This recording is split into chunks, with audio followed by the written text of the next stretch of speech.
was within you.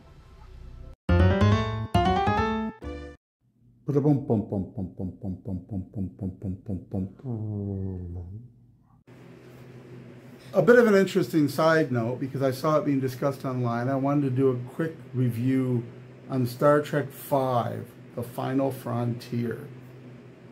It is often criticized as one of the weakest of the movies of the original series cast and franchise, although a lot of people didn't like the motion picture, at least in hindsight, and it had many weaknesses. Star Trek V had several things about it that I loved. One was the bridge, and if you're a lifelong Star Trek nerd like me, you know how important the details are as far as architecturally the bridge. The bridge of the Enterprise A in Star Trek V is different than all the other incarnations of it. Now, in the movies, they did this frequently. Like, they updated the bridge every time they had a new movie come out. Although the Enterprise A bridge, all shiny and white, but as we saw it at the end of Star Trek IV, when they fly off, let's see what she's got, it very much looked the same as the motion picture Wrath of Khan one. The color scheme had changed between those two movies, but there were similarities in the panels, the security panels protruding out from the side, for example. I never cared for that one. I liked it better in Wrath of Khan when they darkened it up a little bit. They did that again for Star Trek VI, although it's unique again. But in Star Trek V, we got the one that was, well, it was the perfect bridge to bridge the gap, so to speak. Star Trek The Next Generation was already a thing by then. We saw the light carpeted bridge with the different colors. With Star Trek V, we saw what appeared to be a gray carpeting. The floor was not nearly so dark and rubbery or so just plain plasticky looking panels like the original series. The floor looked carpeted, and it looked reminiscent of the sort of carpeting we would see in the Next Generation era. We also got rid of the protruding console security, moved back to the Con Op station or the navigation station with Sulu Chekhov, so it was more integrated into the other things that they were doing there and less specialized in that sense. But it made the outside circle of the round bridge more round.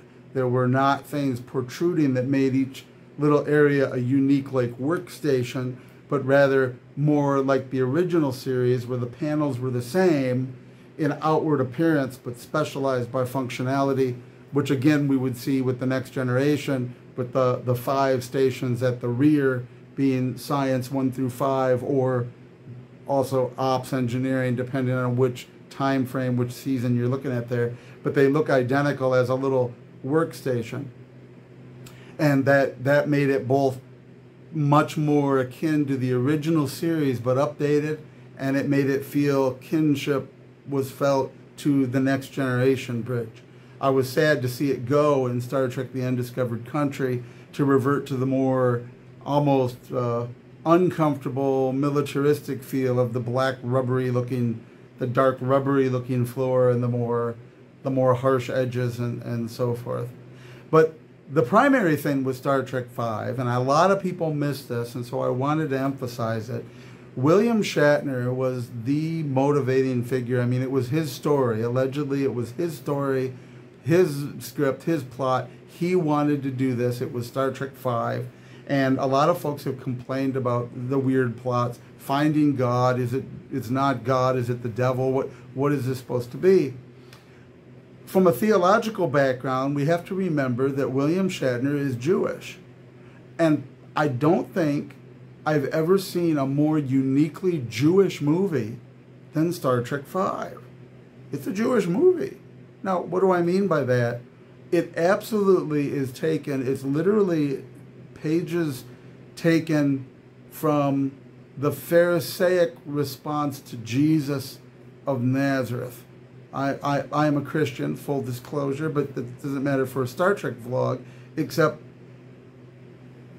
if you put into context his Judaism, then the whole plot is clearly sort of a ripoff of the life and work of Jesus as seen by Pharisees. You've got a robed, bearded figure who comes to relieve people of their pain with this gift of taking it away. He leads them on a quest to find God, the original source, or Eden, or Vortivor, or whatever you want to call it. And of course, as it turns out, he's actually crazy and misled, and he leads people to the devil. This is precisely the Pharisaic view of Jesus of Nazareth, that he was a false teacher who led people astray with promises of taking away their sin and guilt, which for the Pharisees are things you have to work off yourself through a long process.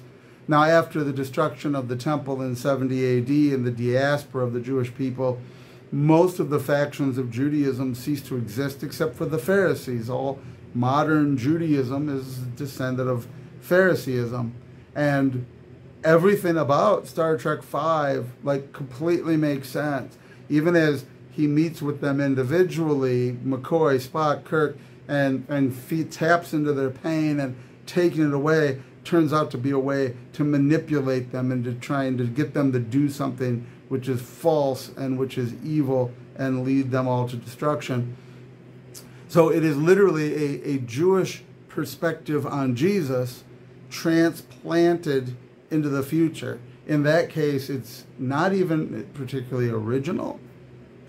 Nevertheless, I liked the movie. I mean, yeah, it had these weak spots, and certainly theologically, I would disagree with its assessment. But it also gave us a lot of cool stuff. It gave us the scene in Yosemite and the falling Kirk, and he knew he wasn't going to die, and them singing campfire songs and eating beans and drinking bourbon around the Navigator. And some people really hated this, but it's hilarious that Sulu and Chekhov get lost in the woods. Come on, that's a joke, right? And it's funny because we're seeing them, and they even discuss it. You know, we get shore leave and we spend it together after months in space, years of getting on each other's nerves, and yet we're the only family each other has. And so in a lot of ways, it's one of the most Star Trek-ish of the Star Treks. I mean, it really built on not as much exploring strange new worlds as the weird theological stuff that never got clarified as what, who, what, where, what, why. But it gave us this sort of basic episodic feeling adventure like the original series, but with all the bells and whistles of a movie. Like, they're on shore leave, they're in the campground, recalled, we need Jim Kirk, we need the Enterprise, they save the galaxy, they wind up back on shore leave, finishing out their vacation, singing campfire songs, and it's this perfect circle of, and it's just, all in all, it's a really good story. There were a couple things when I was in school when it came out.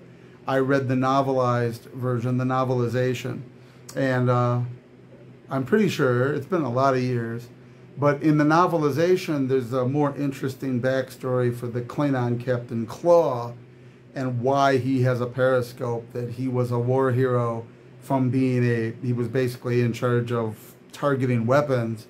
He was the weapons officer on a ship, and he did miraculous, incredible stuff with targeting weapons, and he got promoted based on his battlefield victories. And so he gets a specially outfitted ship with a periscope. He can control the weapons. And in the novelization, it's actually him that rescues Kirk from evil god, devil, whatever, on the planet, because he's the only one that can hit it. Why they felt the need to swap out Spock, I don't know.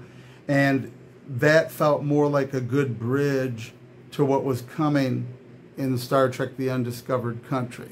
That the Klingon who dreams of fighting Kirk in battle, who has this unique ability to hit this target, ends up being the one that has to save Kirk.